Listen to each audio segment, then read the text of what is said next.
Earlier class में हमने प्रतिफल के बारे में, कंसिडरेशन के बारे में बात करी थी और मैंने सेक्शन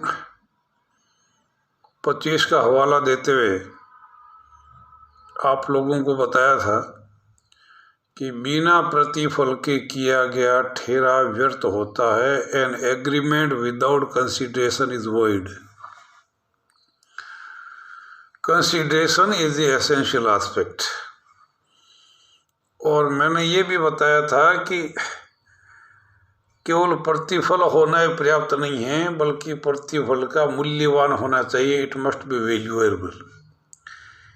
यदि बिना प्रतिफल के अगर किसी ने वचन दिया है तो उस वचन का कानून के दृष्टिकोण से कोई औचित्य नहीं है। It is totally meaningless. It is treated like a speculation. ये सट्टे के समान माना जाता है।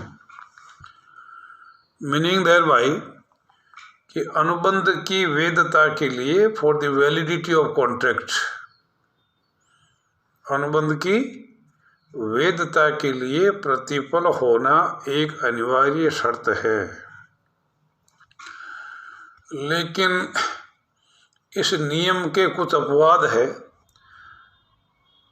जिसका विवेचन section 25 sub section 1, 25 sub section 2, 25 sub section 3, इसके अलावा 3-4 धाराएं अलग से भी है जिनका मैं खुलासा करूंगा। तब ये बात साबित होगी कि बिना प्रतिफल के किया गया ठहराव व्यर्थ होता है। समीक्षा कीजिए, विवेचना कीजिए।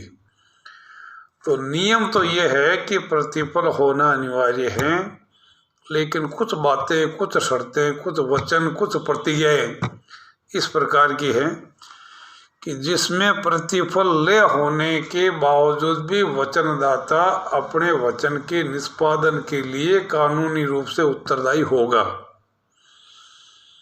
जिसमें पहला अपवाद है सेक्शन 25 का, वो है सेक्शन 25 सब सेक्शन 1, ऐसे ठहराव जो निकट संबंधियों के बीच, ध्यान देंगे शब्दों पे, ऐसे ठहराव जो निकट संबंधियों के बीच स्वाभाविक प्रेम एवं स्नेहवश, natural affection and love, out of the natural affection and love, यानी निकट संबंधियों के बीच स्वाभाविक प्रेम एवं स्नेहवश अगर कोई ठहराव हुआ है तो ऐसा ठहराव बिना प्रतिफल के भी प्रभावी होगा।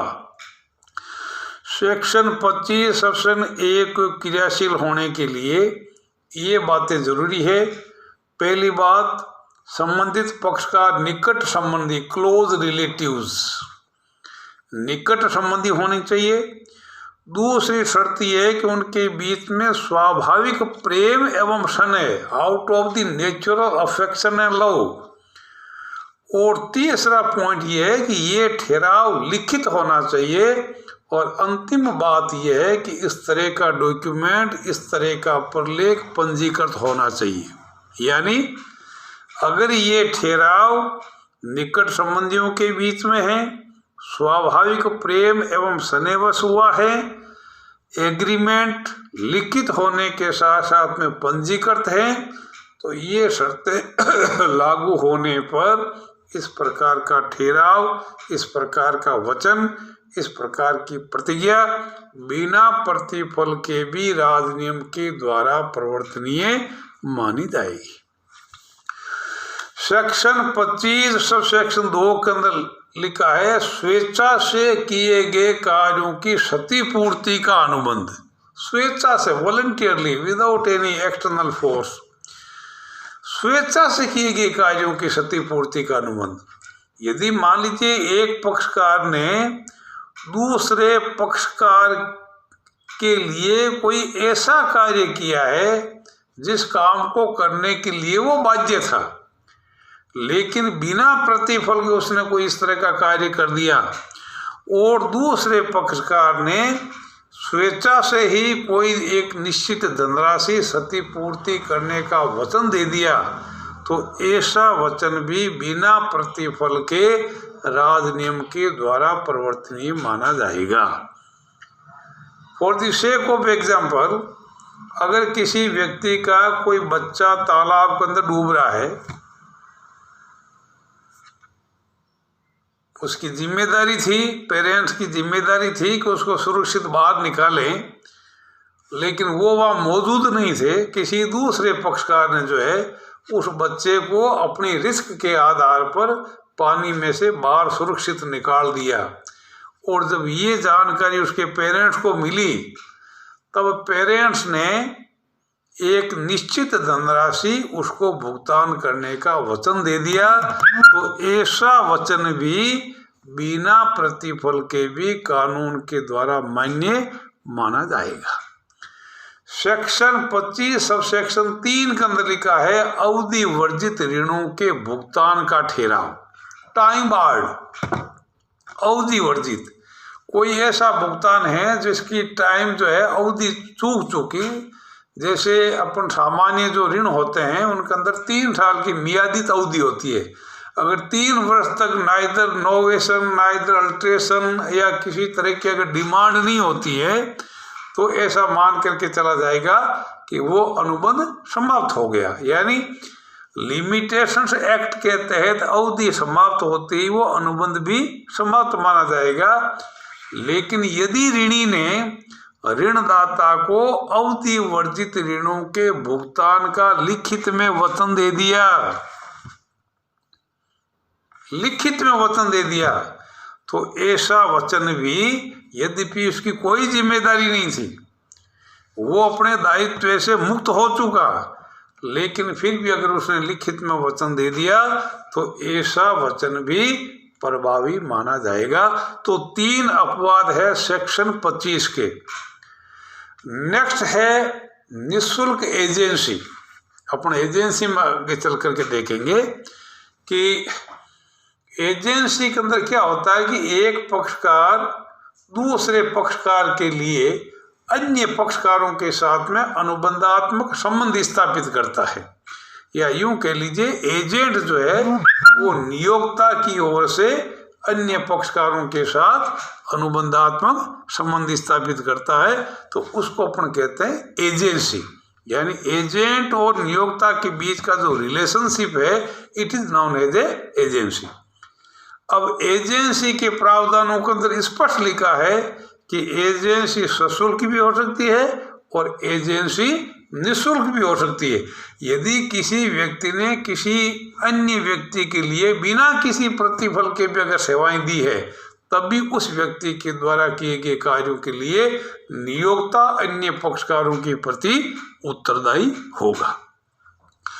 इसी तरह से सेक्शन 159 के अंदर लिखा है निःशुल्क निक्षेप। निक्षेप का भी अध्ययन अपन आगे चल करके स्पेसिफिक कॉन्टेक्ट के अंदर अपन करेंगे। निक्षेप के अंदर क्या होता है कि एक पक्षकार किसी दूसरे पक्षकार को किसी विशिष्ट प्रयोजन के लिए वस्तु सुपुर्द करता है और वो विशिष्ट प्रयोजन पूरा होने के पश्चात वस्तु पुनः देने वाले को लौटा दी जाती है। ये जो मामला है इसको बोलते हैं निक्षेप। अब अगर मान लीजिए मैंने एक पाठ्य पुस्तक जो है किसी दूसरे बच्चे को प्रतिफल के बदले दी या बिना प्रतिफल के दी, उससे कोई फर्क नहीं पड़ेगा। मैंने मेरी मोटरसाइकिल किसी व्यक्ति को प्रतिफल के बदले चलाने के लिए दी या बिना प्रतिफल के भी उसको चाबी सौंप दी, जैसे ही मैंने उसके पोजीशन का हस्तांतरण किया उसी समय ये एक तरह से निक्षेप हो जाएगा। अब निक्षेप चाहे सशुल्क हो और चाहे निःशुल्क हो, इससे कोई फर्क नहीं पड़ेगा। इसी तरह से दान या भेंट, जिसको आप डोनेशन बोलते हैं, इसके बारे में मैं आपको बता दूं 2 तरह के केस हुए थे।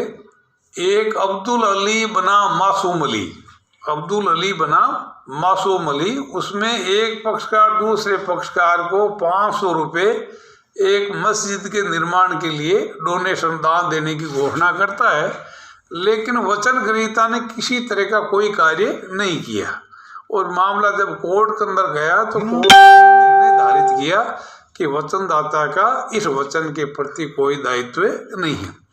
एक केदारनाथ बनाम गौरी शंकर के मामले के अंदर लगभग यही प्रकरण है, लेकिन वचनदाता के वचन के आधार पर वचन ग्रहीता ने अपने ऊपर दायित्व उत्पन्न कर लिया, निर्माण कार्य कर लिया, तो ऐसी स्थिति में वचनदाता अपने वचन के निष्पादन के लिए उत्तरदायी होगा। ये दान या भेंट की स्थिति है। और अंतिम पॉइंट है वो है पूर्ण भुगतान के बदले में आंशिक भुगतान स्वीकार करना।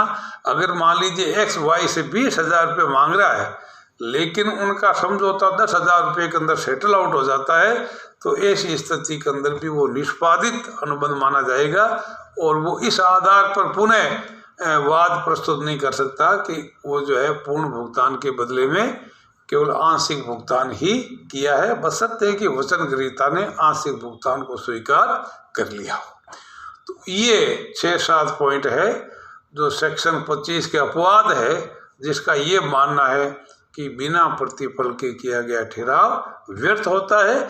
लेकिन ये दशाएं इस प्रकार की हैं जिसमें प्रतिफल का अभाव होने के बावजूद भी, प्रतिफल की अनुपस्थिति होने के बावजूद भी वचनदाता अपने वचन के निष्पादन के लिए दूसरे पक्षकार के प्रति उत्तरदायी होगा।